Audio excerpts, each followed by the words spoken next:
Surprise! Diva is going live. Okay, so I wanted to hop on here. I know some of y'all wanted me to review that tragic, I don't know what you want to call it at this point, Shamari and Shamron, a sham, knockoff, Beyonce, Jay-Z, whatever. But while as tragic as that is, and I'll just plug this in, the reason why they're doing all of this stuff and shamelessly putting themselves out there, word on the street, it's alleged that they have a $400,000 tax debt that needs to be taken care of. So that's why they're out doing this,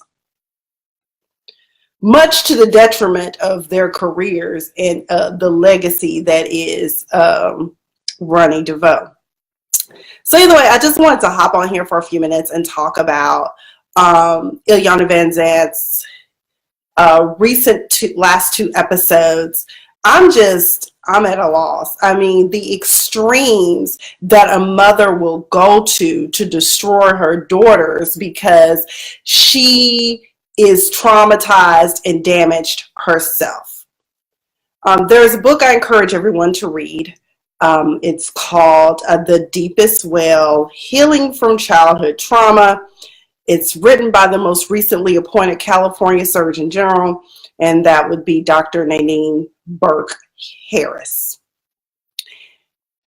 So this episode, we're here because you have sisters that are estranged because the mother created this division in the family. It all started from her accusing her husband, ex-husband, of molesting her daughters or raping them, as she put it. And so I knew as the story progressed, I said, this lady is lying and the truth ain't in her. What is her reason for doing this to this man? Well, her backstory, as it turns out, is the fact that she was in love with a man who was not always available for her. Okay, that's one part. And then she had another man that she was messing around with because the other one wasn't available. And, oops, I'm pregnant. So she gets pregnant and decides that she's going to keep the baby. She tells the man that she's truly in love with that, hey, I'm pregnant. And he says, that's okay. I still love you. Let's do this. We'll just never tell her that I'm not her biological father. I will raise her. And a lot of people do this. That's number one. That's one of the things about surviving families in general, because it's not just Black families that do this. There are families that will pass off daughters that are really granddaughters as children. I mean, because they ashamed that they child got pregnant at 15, 16 years old, and they're just like, I'm the mother, okay, even though I'm the grandmother. So she ends up going with a man that she's really not in love with. And the first child that is a product of this is basically neglected, made to feel less than, like she's the redheaded stepchild, basically being raised by a toxic mother. You know what, Serena, don't be coming on my broadcast asking me about where I get this scarf. You know where I got it from, Soror. It came from Dr. Kate Waits. Somewhere in Ohio, I don't know, but I got it because you inspired me to buy it. And I've had this scarf for probably over a year now, and just now I'm wearing it for this broadcast. So there you go, Soror. Anyway, you have a mother who is not in love with this man, but she goes on to have 2 more children with him. And so now they're having to take a lie detector test because she has basically ingrained in her daughters that your father has molested you all. Okay, he had sex with you. One daughter came home after a visit from her dad's house because by this time they've separated. They're not together anymore. And she has red stains in her panties. Okay. So she takes her to the hospital. The people in the hospital are like, ma'am, this is not blood. This is Kool-Aid. And later on, we find out it's popsicle juice from a red popsicle. Everybody knows when blood dries, it's red, but it's more of a burgundy color. So let's be real about that. And we know what red Kool-Aid, we know what, red juice stains look like. Okay. So she said they took the panties and gave her a new clean pair of panties. And when we were in court, they testified that some kind of way that it became Kool-Aid. Because see, I love this about the show. They actually researched her background and pulled up the court documents and all the findings from Child Protective Services and found out that the ruling came down that it was Kool-Aid. And then the oldest sister, Nicole, who has the most trouble, the most aggression out of all the sisters, the most resentment, and she has every right to feel this way. But what she does not have the right to do is to continue to rage and lash out at other people. So it turns out she had told her mom, hey, she was in the truck, she was eating a popsicle, and it was red Kool-Aid, okay? So, or popsicle juice. And so her mother has been telling these stories all this time. She said things to her daughters like, you're being raped by your father and you're enjoying it. When one child had a baby, she wondered if the father was also the grandfather. And I'm just like, how can you go around and spew these dirty things? Well, in part 2, we find out that she, at age 12, was traumatized. She was molested. Okay, so all these years, you have been running around as a broken adult, deflecting your trauma onto your children because you feel that any man that comes into contact with your child is a possible rapist. The truth of the matter is that you should have went and sought help for these issues, and you did not. Instead, what you did was you created more issues within your family and more dysfunction, passing down generational curses, okay? You can break that. There are mental health professionals around to help you with things like that. And I'm glad that this daughter, Nicole, wrote this letter. And Nicole's issues are deeper too. Her sisters have told her she's not a good mother because while she is present, she does things that would make her not be present in her children's lives, like fighting, for instance. If you out here doing some Black Street Fighter, Mortal Kombat type things, pop the trunk, okay, type stuff, you gonna end up in prison or jail, and then your children will not have a mother, and then you will be absent, and they too will have resentment for you. So, Miss Evonne, you are one of the world's worst nightmares for any child. You have made up your own narrative against a man who only wanted to be a father to his children. You are toxic, and I do hope that you are seeking help for these issues. And I hope that any mother or any parent out there that is toxic and has been traumatized, I do hope that you seek help for your issues. I think now, as we've progressed the past 20 years or so, we're seeing more, especially Black people in the Black community, progress towards getting mental health help. Okay, I'm an advocate for it. I'm in school for it because I want to be a school counselor now. I want to help these babies heal because, I know what it's like sometimes to feel like, no one is paying attention to you when you have real issues going on. I mean, some parents just aren't equipped, but in this day and age, you need more than some prayer and a Bible. Okay, that's all I'm saying. You need to, get in the word, but you should also pray and ask for guidance. I keep telling people time and time again in these videos that I do that you keep saying that, all I need is God and my pastor and da-da-da-da.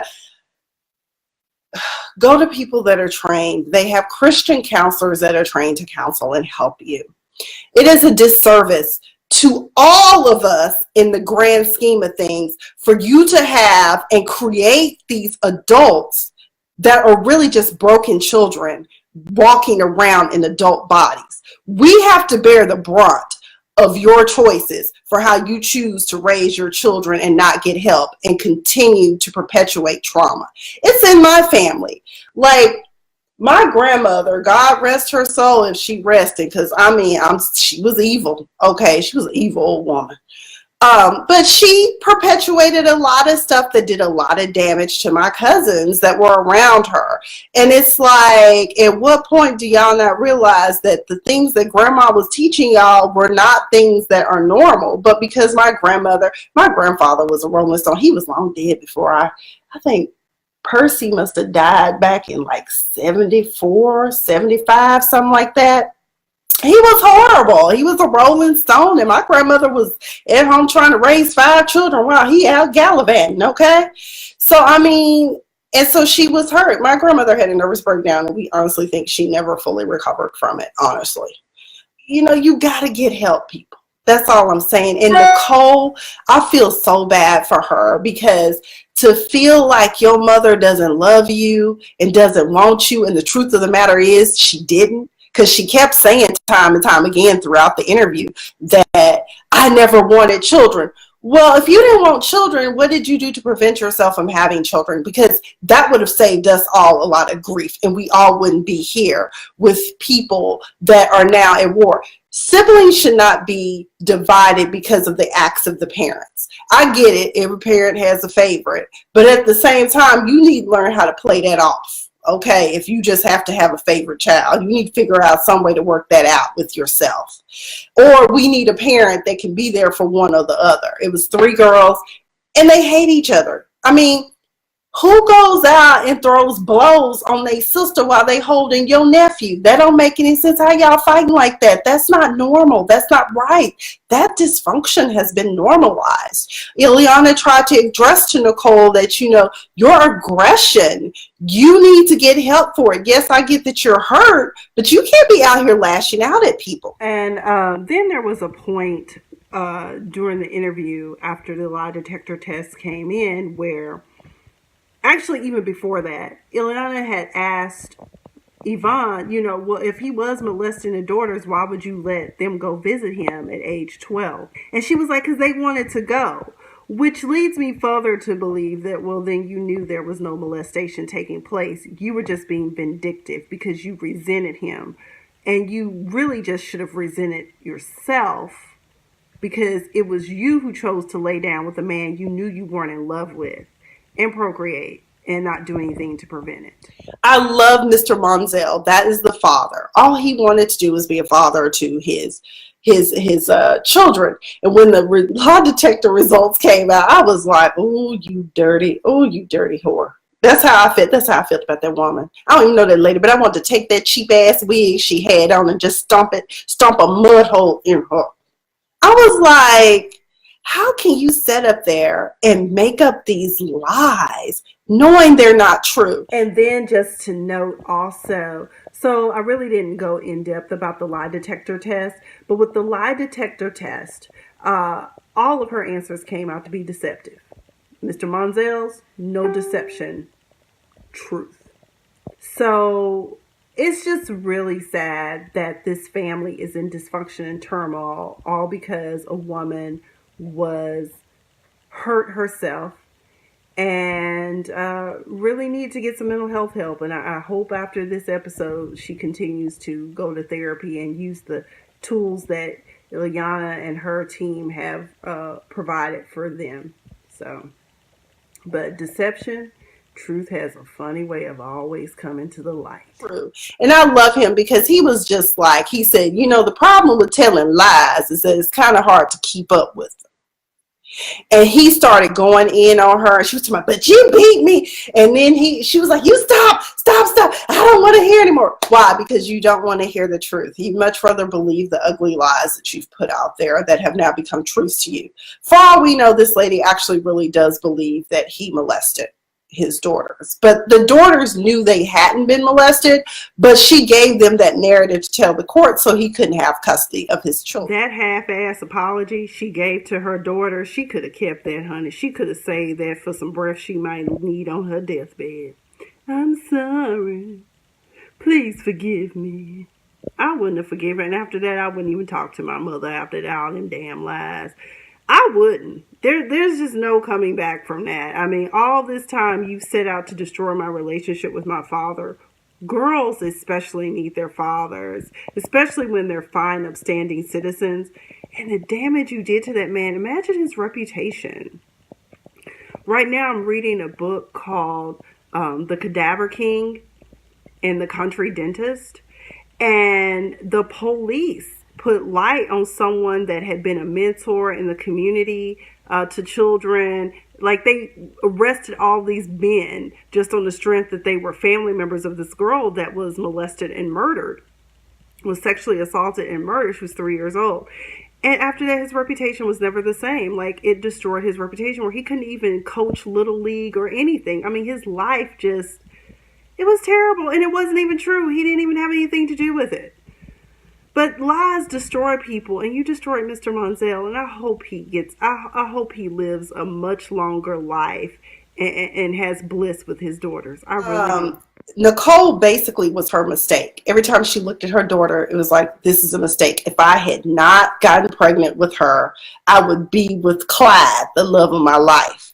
I think we need to bring Clyde on if he's still alive and find out, how he feels about all this dysfunction going on, quite frankly. And then she had the nerve when they were face to face, Evonne, the mother, and Monzel, asking him why you didn't fight harder for your daughters. How are you going to fight against the kind of evil you were bringing in, the accusations you were bringing, Evonne?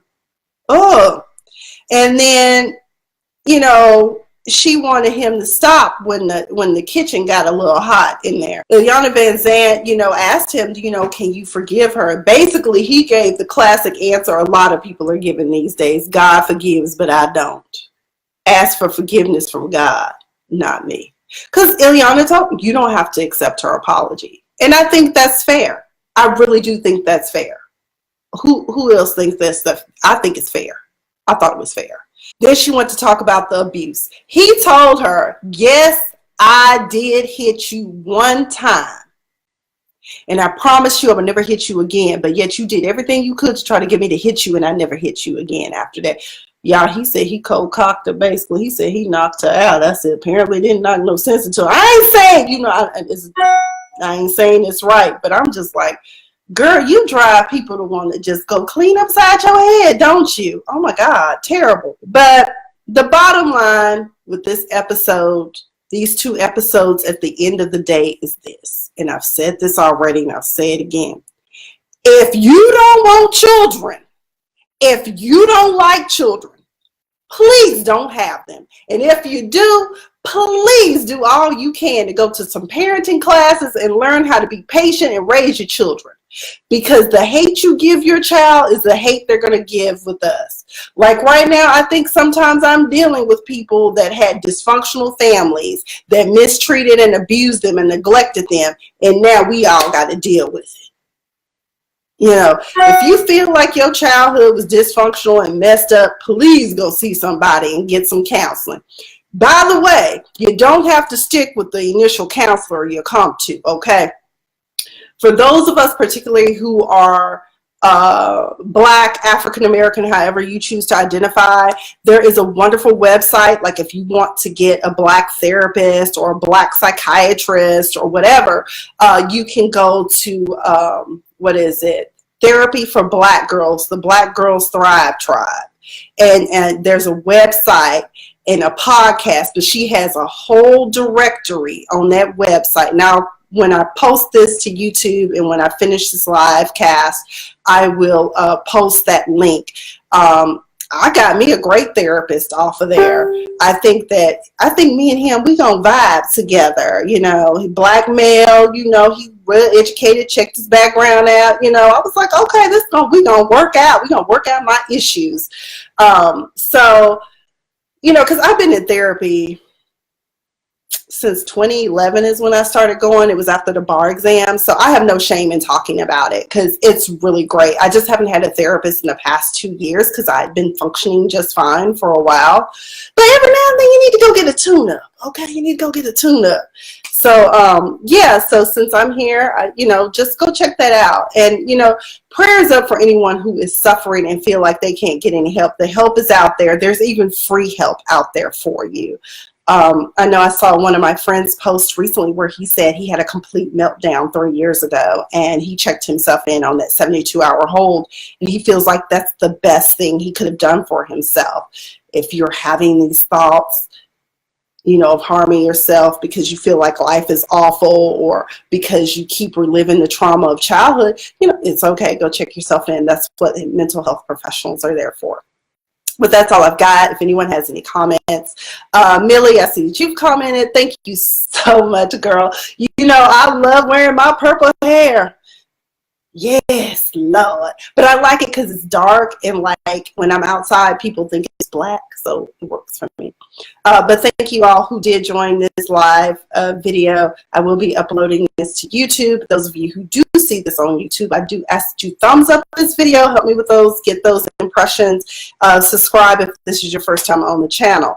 But that is all I've got on this Sunday afternoon. And I know, thank you all who have been commenting about my recent post that really was meant for Instagram, but I forget that I feed my Instagram photos and stuff over to my public Facebook page. But it's distracting. Instagram is distracting. Like, that's one of the first sites I go to, and I'm just there, like. And I was like, I got to get off there. I spend a lot of time on Facebook too, but not as much as I do on Instagram. So I just had to disconnect from that because I was like, I need detox. You know, I was off Facebook for a year for the most part. I mean, sometimes I would come check in on the stuff, but it's okay to detox. But that's all I've got. Thank you all for joining me. I have been Miss Sophia the Diva, and you guys have been all that to make it a great one.